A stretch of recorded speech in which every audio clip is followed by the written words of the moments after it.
At the State Fair in Rutland, Vermont in 1992, Bob Jones and his father Ted discovered that the true test of the community's strength is the ability to pull together when every moment counts. The long line was driven by Bob Jones, owned and exhibited by Ted Jones. Take off your hat, Ted, and show them where you are. My father, he's a die-hard mule lover. I was kind of embarrassed to be seen leading a mule when everybody else is leading a horse, but years ago I decided to go along with him and help him out. Ted Jones was the announcer at the timed obstacle competition that day. Tony DePalmer was a longtime friend of Ted's. The driver of a team had to show his expertise through a specified course in the fastest time. Okay, the next one is Karen Munson, Underhill, Vermont. Here she comes. Yes, sir. My father's kind of a character around town. Everybody seems to know him. Okay, now let's give her a chance. Go back in between the barrels. Ted had a heart attack a number of years ago, but he didn't seem to suffer any recurrences. I don't know if she does funerals or not. Oh, the paper's on the barrel and she's out the door. Let's have a hand. Minute 38 seconds. Karen's got it so far. Who's our next contestant out there? Uh-oh, here comes my son. Here he comes. As soon as you come through the doorway, you're racing against the clock. Karen Munson was ahead of me, and she was just flying around there, and I got really nervous because I thought that there was no possible way I could beat her time. Okay, folks, let's be quiet. These mules don't back up the best at all. The most difficult part is definitely the stopping and backing. He's got him in there. Come on, let's cheer him on there. Here he comes, around, across the plywood.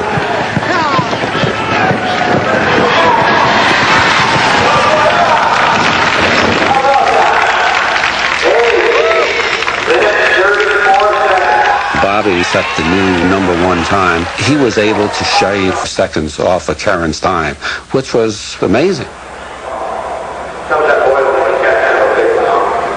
He thinks us people are getting old. You think you can do it faster? My father was downplaying it, and speaking of how fast his mules went around there. Imagine if they had a real driver on there. So I went and harassed him, and it didn't take much to stir him up. Those mules are more afraid of me than they are of you. Bob Jones is one of the most competitive people I know, Everybody out there wants to see you try. aside from his dad. See how long you can go.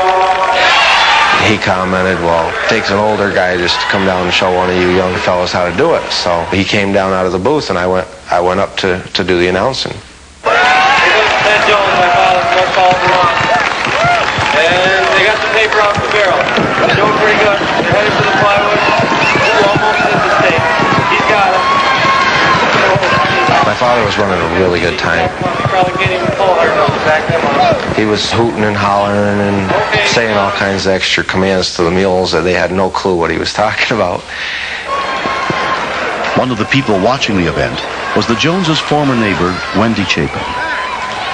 We were kind of cheering for Ted, but we were kind of picking on him because they were older too. The younger team against the older team.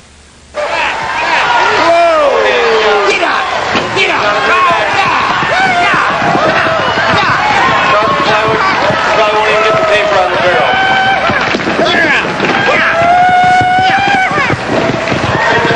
I got it. He got it. 1 minute, 31 seconds.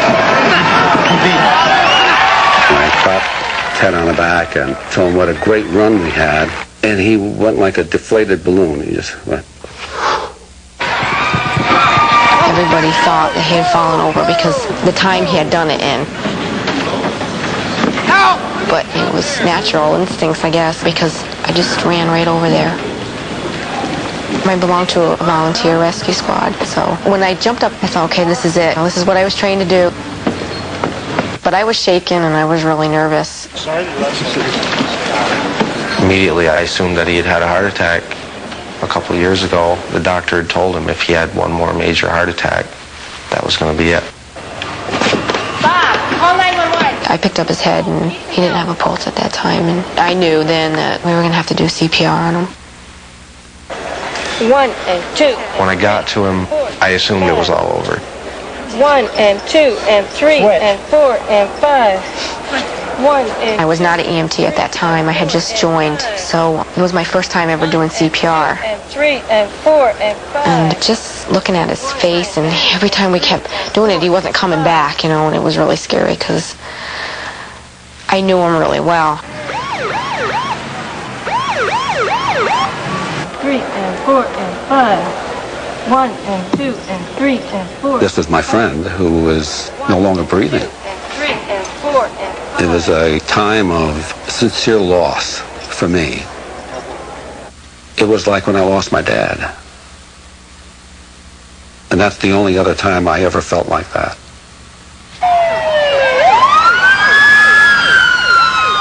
A regional ambulance service medic unit, including paramedic Bob Howard, got to the scene within minutes.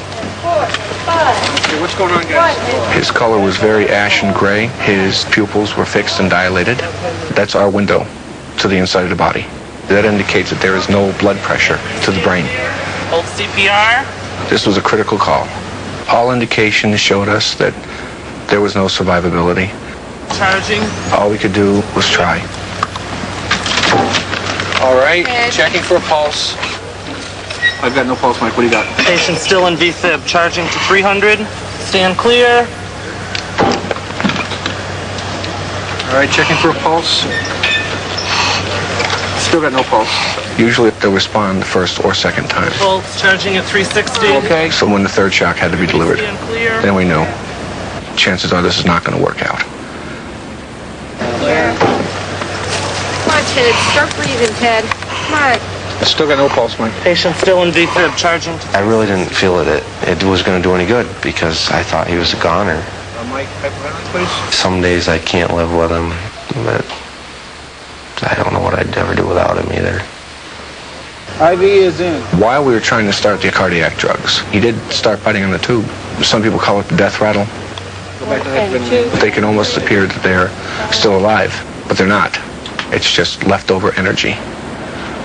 Okay, 360 one more time. The drugs were placed on board, and Ted was defibrillated a fourth time. Checking for a pulse. I have a pulse, Mike. Finally, I heard one of the rescue people say, "I'm getting a pulse."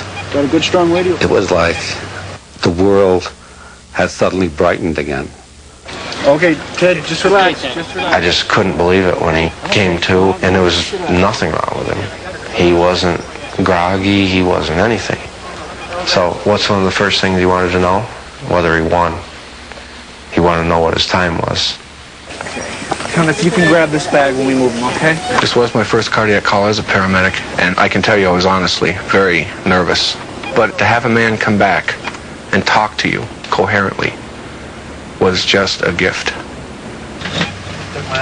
Ted is alive today because a group of people took the time to learn CPR. Who did CPR? And they kept him viable. Did a great job. So that when we arrived with all of our fancy equipment and drugs, we had something to work with. Just relax, you'll be fine. We put him right in the ambulance, and I said I loved him and kissed him, and off he went. I felt great. I just want to tell everybody, I saved someone's life. I'm so excited. I'm happy. 2 years later, Ted Jones continues to enjoy life to the fullest. The following week, I was driving my mules at a plowing contest, and the guy says, "What are you, crazy? You were just in the hospital." I said, "Yeah." I said, "I was dead, too. But I'm here today, and if I die here today, I'm going to die happy with my mules in my hands. And that's how I'm going to live my life." That's what you said. I just wouldn't be the same person if Ted weren't able to come in and visit. That's so nice to me. Nice to you. Watching people assist another human being that probably most of them didn't even know restored a whole lot of faith in humanity for myself. And this is one day the man in the black coat didn't win. See her so she doesn't know where she went. I think about how lucky I am to be alive, see my children grow up. Yep, I'm lucky. I'm lucky I was where I was. No two ways about it. There's no way that I could ever tell people how happy I am that he's still there to nag and complain about everything I do. I wouldn't be anywhere near the same person that I am without my father around. And I can't thank those people enough that saved him. Lucky you're there.